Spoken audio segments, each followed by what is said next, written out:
नमस्कार प्यारे साथियों, डीआर ब्रदर क्लासेज के इस यूट्यूब चैनल पर आप सभी मित्रों का हार्दिक स्वागत है। साथियों, पर्यावरण अध्ययन के इस सेशन में हम चर्चा करने वाले हैं बाकी के बचे हुए उद्योगों के बारे में। नमक उद्योग, कांच उद्योग और ऊन उद्योग के बारे में। आप सभी साथी कक्षा को पूरी देखिएगा। जिन्होंने हमारी पिछली उद्योगों की कक्षा नहीं देखी है, जिनमें लघु एवं कुटीर उद्योग क्या होते हैं, लघु एवं कुटीर उद्योग की नई परिभाषा आत्मनिर्भर भारत योजना के तहत क्या थी, वो सब बताया गया है। और जो सूती वस्त्र उद्योग है, चीनी उद्योग है, सीमेंट उद्योग है, वो सब पढ़ाए जा चुके हैं। बाकी के बचे हुए उद्योग आज हम इस कक्षा में खत्म करेंगे। आप सभी साथी अगर हमारे चैनल पर नए हैं तो हमारे चैनल को सब्सक्राइब कर ले और साथ में बेल आइकन प्रेस कर ले, जिससे आगे आने वाले जो वीडियो है उनसे संबंधित सूचनाएं आप तक पहुंच सके। शुरुआत करते हैं साथियों आज के हमारे नमक उद्योग की। आप सभी को स्क्रीन पर दिखाई दे रहा होगा। नमक जो उद्योग है साथियों, वो राजस्थान में। सबसे पहले हम भारत की बात करते हैं। भारत में आपसे प्रश्न पूछा जा सकता है कि नमक का जो उत्पादन होता है वो भारत में कौन से राज्य में सर्वाधिक होता है। तो पहले नंबर पर जो उत्पादन होता है नमक का वो होता है गुजरात राज्य का, और दूसरे नंबर पर जो उत्पादन होता है वो होता है तमिलनाडु का। किसका होता है? तमिलनाडु का।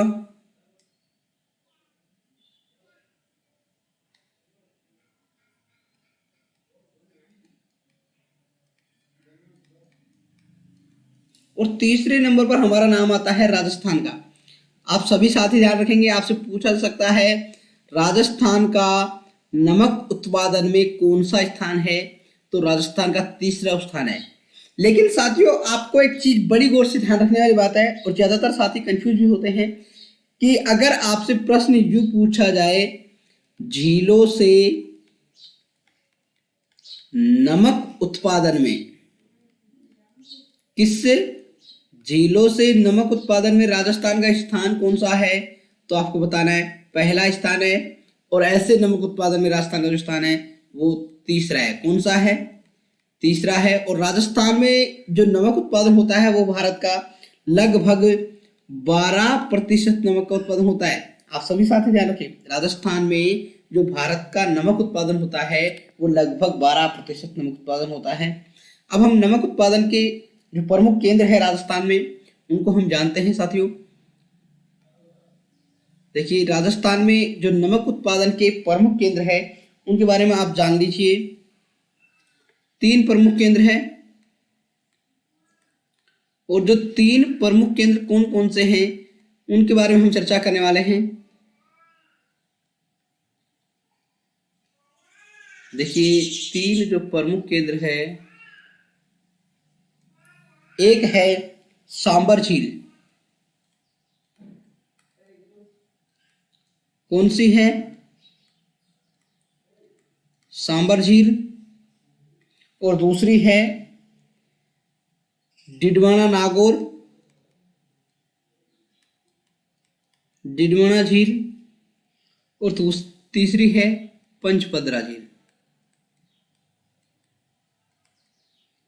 देखिए साथियों, आपसे प्रश्न पूछा जाएगा राजस्थान में नमक उत्पादन कौन सी जगह होता है, तो आपको देखने को मिलेगा सांबर झील, डिडवाना झील और पंचपदरा झील। और अन्य दे रखे होंगे, तो आपको तीनों को ध्यान रखने। प्रमुख केंद्र है राजस्थान में। अब आपको ये जान लेना चाहिए सांबर जो झील है वो कहाँ स्थित है। सांबर जो झील है साथियों वो स्थित है जयपुर में। और डिडवाना जो झील है वो नागौर में स्थित है। कहाँ है? नागौर में। और पंचपदरा जो झील है वो बाड़मेर में स्थित है। कहाँ स्थित है साथियों? बाड़मेर में स्थित है। अब आप सभी साथियों को मैं बता देता हूं कि राजस्थान में जो नमक उत्पादन है सांबर झील में वो तो करती है। सांबर झील में जो नमक का उत्पादन होता है वो केंद्र सरकार के द्वारा किया जाता है। सबसे पहले आपको ध्यान में रखना है साथियों कि राजस्थान में कौन से क्षेत्र में केंद्र सरकार नमक उत्पादन का कार्य करती है, तो आपको बताना होगा सांबर झील। और ये जो दोनों है डिडवाना और पंचपदरा झील, यहाँ पर जो नमक उत्पादन का कार्य करती है वो करती है राज्य सरकारें। सबसे महत्वपूर्ण पॉइंट है साथियों, आपसे प्रश्न पूछा जाए केंद्र सरकार राजस्थान में नमक उत्पादन का कार्य कौन से क्षेत्र में करती है, तो सांबर झील में करती है। और यहाँ पर जो नमक का जो उत्पादन होता है भारत का लगभग 8.7%। कितना साथियों? भारत का 8.7% नमक का जो उत्पादन होता है वो सांबर झील से उत्पन्न होता है। आपको पता है राजस्थान में जो नमक उत्पादन होता है वो कितना होता है? पूरे भारत का 12% होता है और उस 12 में से 8.7% जो नमक का उत्पादन होता है वो इस सांबर झील के द्वारा उत्पादन होता है।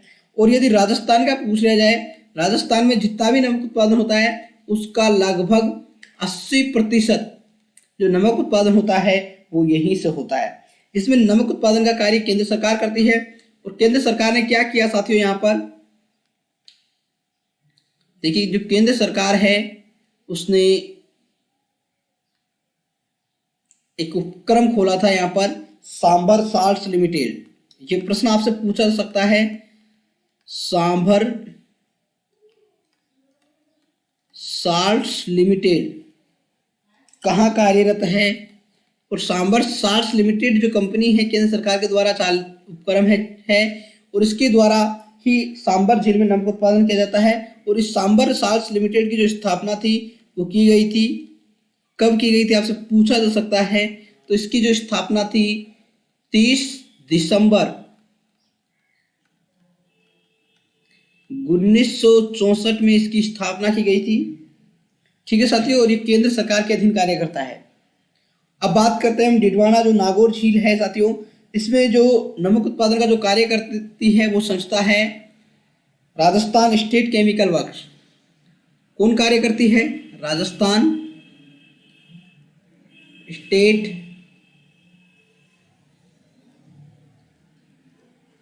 Chemical works. और ये प्रश्न जो है रीट 2015 में पूछा गया है, राजस्थान स्टेट केमिकल वर्क्स कहाँ कार्यरत है? डिडवाना नागौर में। अब आप देख लीजिए, ऐसे सीधे सिंपल से क्वेश्चन पूछे जाते हैं, बस आपको पढ़ने के तरीके की आवश्यकता है कि आपको क्या चीजें पढ़नी है और क्या छोड़नी है। यहाँ पर आपको जो बताई जा रही है साथियों, मोस्ट इंपोर्टेंट जो चीजें हैं एग्जाम के दृष्टिकोण से, एग्जाम के पैटर्न को ध्यान में रखते हुए बताई जा रही है। आप सभी साथ ही ध्यान रखिए, ठीक है। और यहाँ पर जो कार्य करता है वो कौन करता है? राजस्थान स्टेट केमिकल वर्क्स नमक उत्पादन कार्य करती है। और यहाँ पर नमक उत्पादन जो प्रारंभ हुआ था वो हुआ था, नमक उत्पादन का प्रारंभ 1966 से नमक उत्पादन का प्रारंभ किया गया साथियों राजस्थान स्टेट केमिकल वर्क्स के द्वारा।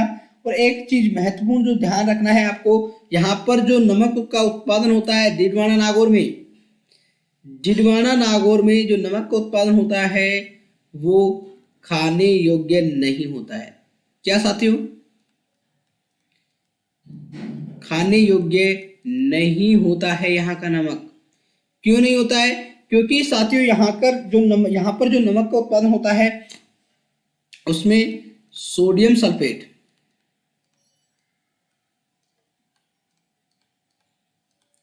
या सोडियम सल्फाइड जो होता है इसकी मात्रा क्या होती है?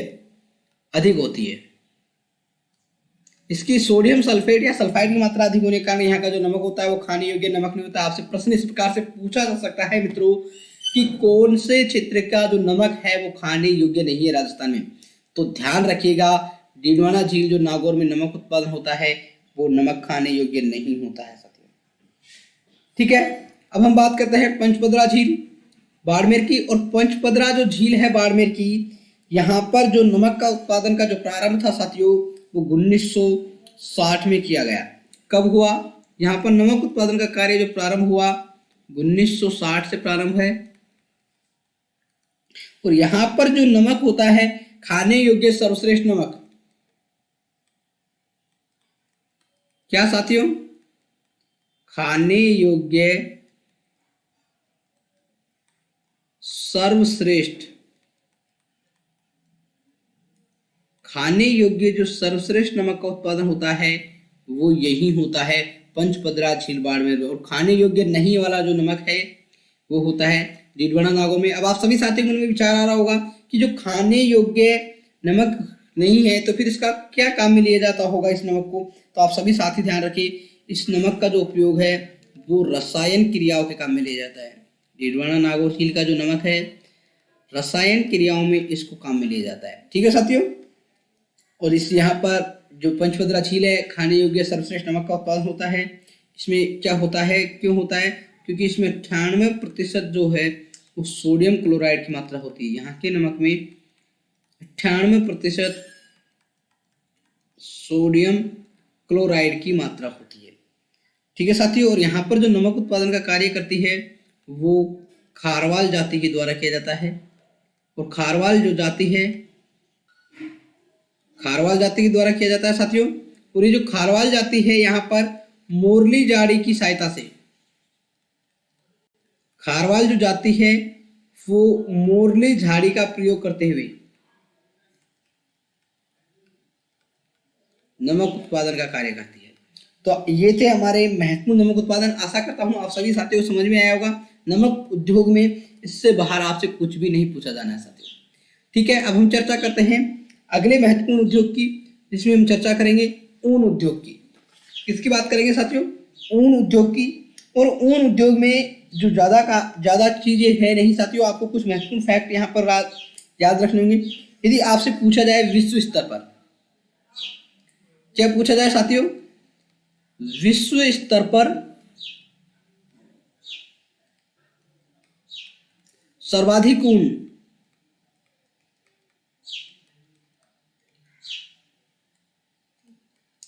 विश्व स्तर पर सर्वाधिक ऊन का उत्पादन कहाँ होता है? तो आपको ध्यान रखना होगा साथियों, ऑस्ट्रेलिया में होता है।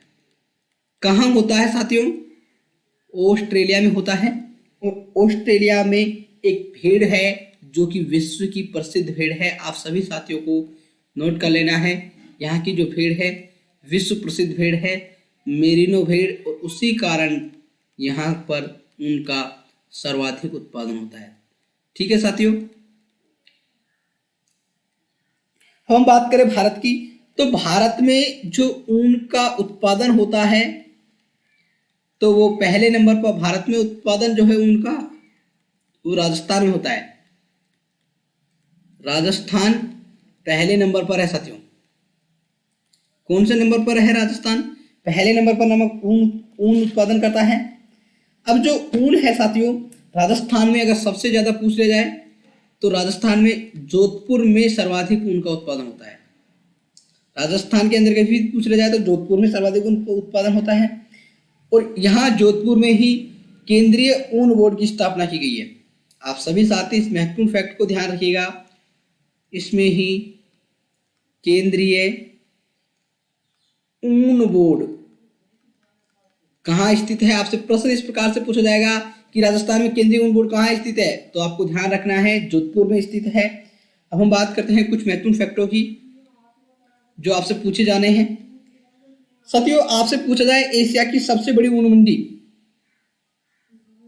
ध्यान रखिएगा, एशिया की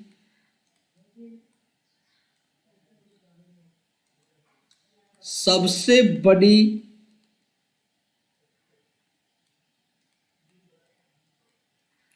ऊन मंडी, तो एशिया की सबसे बड़ी जो ऊन मंडी है साथियों वो कहाँ स्थित है? वो बीकानेर में स्थित है। आपसे ये प्रश्न पूछे जाने और बहुत सिंपल फैक्ट है, आपको याद करने पड़ेंगे साथियों। ये चीजें ऐसी नहीं है कि कोई कॉन्सेप्ट जो आपको बता दिया जाए। ये सब चीजें आपको क्या करनी है मित्रों? याद करनी है। कहाँ स्थित है? बीकानेर में स्थित है। अगला जो आपसे पूछा सकता है ऊन प्रशिक्षण केंद्र, ऊन प्रशिक्षण जो केंद्र है वो कहाँ स्थित है? तो आपको जवाब देना होगा ऊन जो प्रशिक्षण केंद्र है वो जयपुर में स्थित है। उसके बाद ऊन अनुसंधान केंद्र, साथियों मोस्ट इंपोर्टेंट है, ऊन अनुसंधान केंद्र, ऊन अनुसंधान केंद्र कहाँ है? अगर आपसे प्रश्न पूछ लिया जाए ऊन अनुसंधान केंद्र, तो ऊन अनुसंधान केंद्र जो है साथियों अभिका-नगर टोंक में स्थित है। अभिका-नगर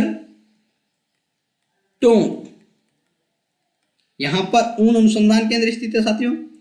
और जो है ऊन आयात निर्यात केंद्र, अगर आपसे पूछा जाए ऊन आयात निर्यात केंद्र, तो ऊन का जो आयात निर्यात केंद्र है वो है कोटा। और अगला है साथियों ऊन प्रोसेसिंग हाउस। ऊन प्रोसेसिंग हाउस,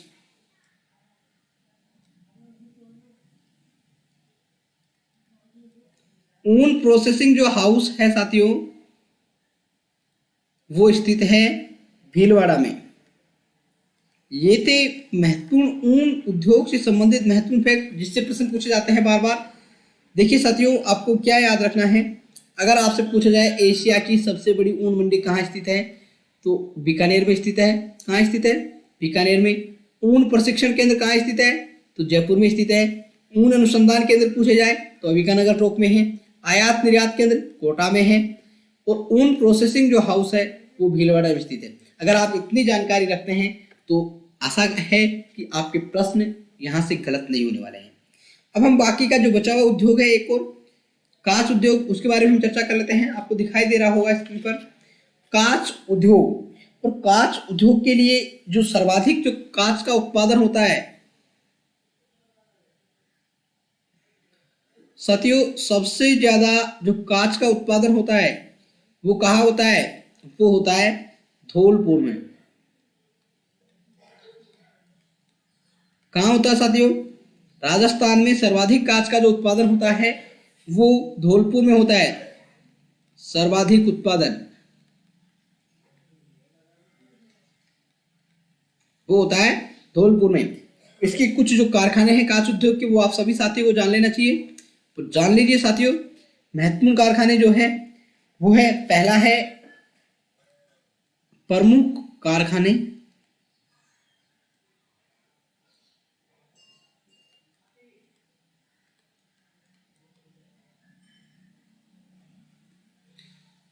प्रमुख कारखाने, देखिए साथियों पहला जो प्रमुख कारखाना है वो है हाईटेक प्रिसीजन ग्लास फैक्ट्री। क्या है? हाईटेक प्रिसीजन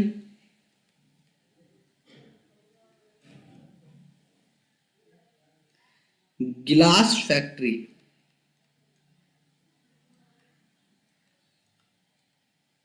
और ये कहाँ कार्यरत है, कहाँ स्थित है? हाईटेक प्रिसीजन जो ग्लास फैक्ट्री है साथियों ये है धौलपुर में स्थित है।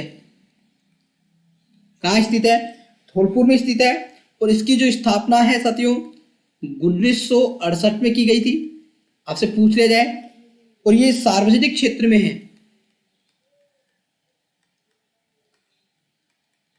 सार्वजनिक क्षेत्र की फैक्ट्री है, राजस्थान सरकार के द्वारा इसमें उत्पादन किया जाता है।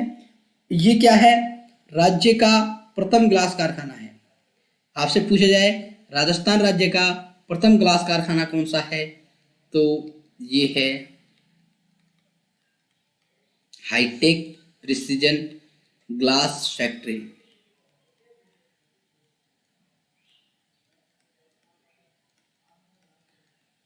ठीक है साथियों, इसमें जो क्या किया जाता है, महत्वपूर्ण जो है शराब की बोतलों का निर्माण किया जाता है। आपसे पूछा जाएगा कि शराब की बोतलों का निर्माण कौन से कारखाने में होता है, तो शराब की बोतलों का जो निर्माण है हाईटेक प्रिसीजन जो ग्लास फैक्ट्री है धौलपुर की उसमें होता है साथियों। दूसरा जो महत्वपूर्ण कारखाना है वो है Dholpur glass factory.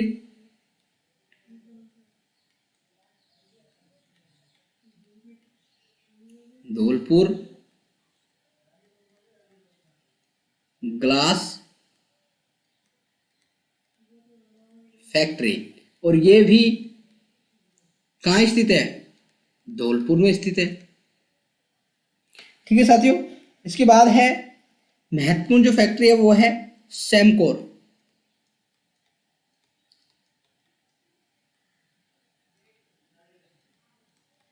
Semcor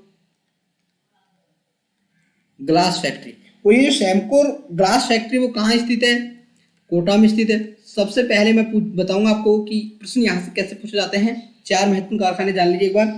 Samcor glass factory Kota में स्थित है और यहाँ पर क्या किया जाता है, सैमसंग जो कंपनी है उसके द्वारा टीवी की पिक्चर ट्यूब का निर्माण किया जाता है। टीवी की पिक्चर ट्यूब का निर्माण। अब आपसे प्रश्न पूछा जा सकता है कौन से ग्लास कारखाने में टीवी की पिक्चर ट्यूब का निर्माण किया जाता है? तो साथियों आपका जो जवाब होगा वो होगा सैमकोर ग्लास फैक्ट्री में, जो कोटा में स्थित है। आखिरी जो महत्वपूर्ण है वो है Saint global.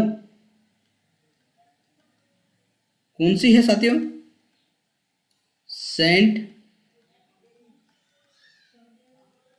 Global glass factory. और सेंट ग्लोबल जो ग्लास फैक्ट्री है साथियों, इसमें ये जो कहाँ स्थित है ये से पूछा जाए तो ये जो स्थित है वो भिवाड़ी अलवर में स्थित है।